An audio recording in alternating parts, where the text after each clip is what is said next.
Assalamualaikum warahmatullahi wabarakatuh. Izin memperkenalkan diri, nama saya Sinabila Putri, NPM 22221176. Saya di sini akan membahas materi 6 yaitu akibat hukum vintage. Akibat hukum penyelenggaraan vintage dapat dikategorikan dalam beberapa aspek.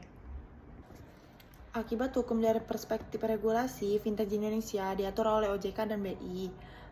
Ada beberapa akibat hukum jika perusahaan vintage tidak mematuhi regulasi yang berlaku, yaitu dapat dikenakan sanksi administratif dan tuntutan hukum lainnya.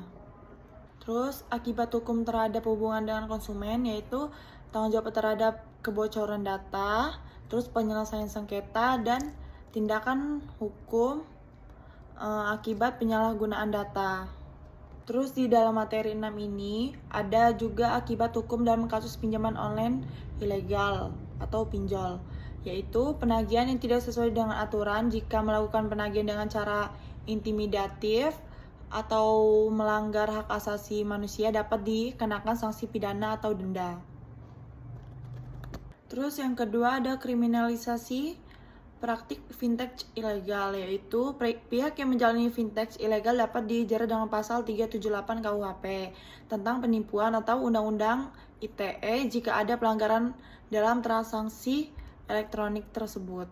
Terus juga di dalam materi 6 ini ada akibat hukum bagi investor dan pemodal.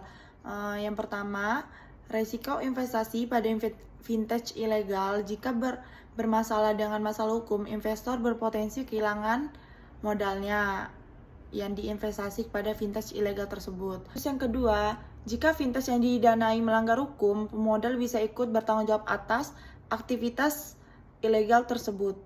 Itu saja materi 6 yang bisa saya sampaikan. Saya akhiri. Wassalamualaikum warahmatullahi wabarakatuh. Terima kasih.